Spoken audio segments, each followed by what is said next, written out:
Hi, my name's Phil. I like talking about politics, and in this video I'd like to discuss a couple of notable Tory campaign images from this week, which highlights the extent to which they are clearly going to play the dirtiest campaign they can, but also how they're just not all that clever about it. So before I discuss the two campaign images that have drawn my attention this week, first my assumptions about the upcoming general election.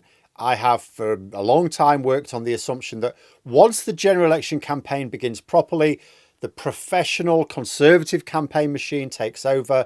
Conservative candidates will become like actors being fed lines by unseen directors and with strict instructions not to ad lib. Jacob Rees-Mogg decided to go solo during the early days of the 2019 general election and was promptly told to zip his mouth shut for the rest of the campaign. Priti Patel had already been told to keep a low profile because, well, you know. So I was sort of figuring the same thing. We can expect the nastiest, dirtiest political campaign I've ever seen.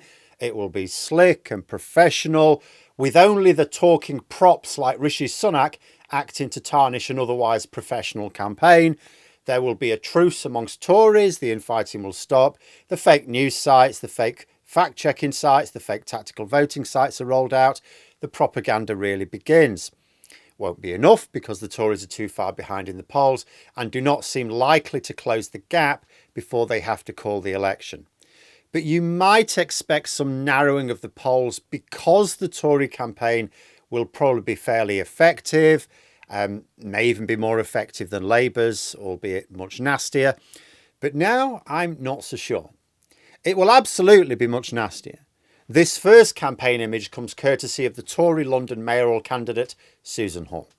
She has not only been attacking ULEZ, but given that I think even the Tories recognise it's not working now that it's actually been rolled out, people have gone, oh, this is all right, actually. So now she's claiming, oh, but there's the real plan behind it, you see. Khan is planning to introduce pay per mile. She's claiming that he's introduced all this infrastructure, which is for pay per mile. But this is not true because he couldn't introduce anything, just himself. It all had to be signed off. And also, Khan has ruled out pay per mile as a policy. So it's not in his manifesto. He's actually ruled it out. But the latest gambit is to post a photograph where Hall once again talks about Sadiq Khan's pay per mile plans, which don't exist. In the photo, there is a pay per mile sign on the street.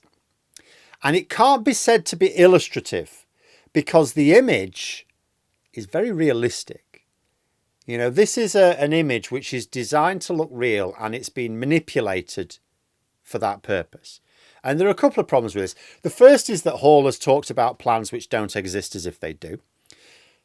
You know, you sort of have to wonder where you are with a campaign if you can't take on your opponent, particularly when they're the incumbent, on their actual record and on their actual policies. You have to make them up. But the second is presenting a realistic looking photograph, which is not real. Now, when I upload to YouTube, there's a new section appeared recently. It asks me if I've basically manipulated something to make something appear real, which is not real. So if I say that there is, a warning label will be added to the video. If I say that there isn't, but there is, then of course I could get strikes and stop being able to upload. So you have to be accurate. But the point is that there are some standards being applied to YouTubers now that basically say, look, if you're going to make realistic things that aren't real, we're going to have to put a warning on that.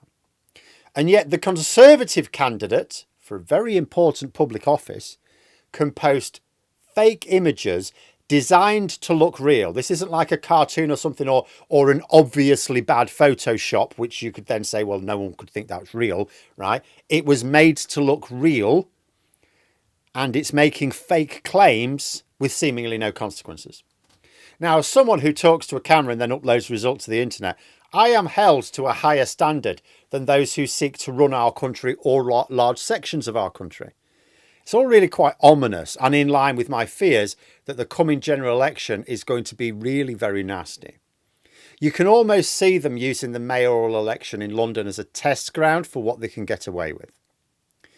But there may be a bit of hope, and that is this assumption of mine that the professionals taking over will boost Tory performances in the polls may not be quite true. Because we had another Tory campaign image this week, didn't we? This one proclaiming Britain to be the second most powerful country in the world, posted by the Conservative Party. Second most powerful country in the world? Britain's not actually a country, is it? So first of all, it's playing the GB News trick of ignoring the distinction between Britain and the UK. The poster has drawn other criticisms as well. Not the least of which is going, well, hang on a minute. You're presumably saying the United States is the first. I mean, what about China or India or Germany or like... But also other criticisms about the specific features of the poster. It features a picture of the king, which is probably illegal.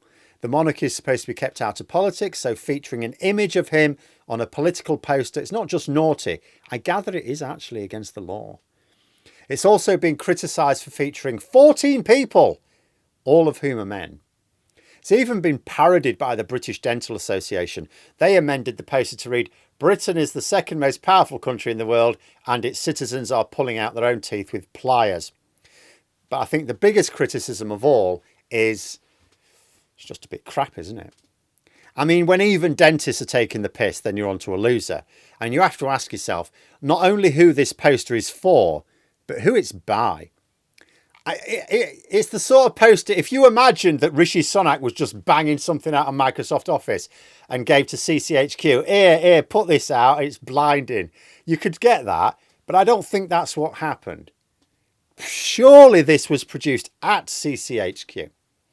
And if this is the quality of graphical design artists working on the Tory election campaign, then there's every danger that as dirty as their tactics will be, they will ultimately just come across as being a bit naff.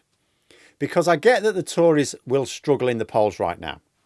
And they're probably going to continue to do so until the election is called. The country's in a right state. The Tories aren't addressing any of the problems. They're not even talking about the real problems. The individuals representing the Conservatives in public are either attacking their own side or just bog useless at engaging with the public. They're being hit with scandals on a weekly basis, and Sunak has so little control over his own party that former ministers like Boris Johnson, Liz Truss and Suella Braverman can go swanning off around the world, contradicting government foreign policy without any action being taken. You know, there comes a point where you wonder if Rishi Sunak is a bit of a sleeper agent for Reform UK in the same way we suppose Liz Truss was for her first political party, the Liberal Democrats. Sunak certainly doesn't act in the interests of his party. But surely the professional team at Conservative campaign headquarters are professionals at least. They're spending money to get the very best. Surely they will be doing their jobs well, even if it does resemble skating uphill. And then you see a poster like this and you think, this must have come from someone from CCHQ. And you wonder if it's because maybe the Tories haven't been hiring the best and brightest after all, or is it that the staff at CCHQ face such an impossible task that they really just can't be asked anymore? Either way, if this is going to be the quality of presentation the Tories will run with the general election, I may need to dial down my fears a little. But there we are, those are my thoughts. If you enjoyed the video, please subscribe for further content and click the like button. You can also sign up for memberships if you'd like to support the channel further. Thanks for watching, and until next time, I'll see you later.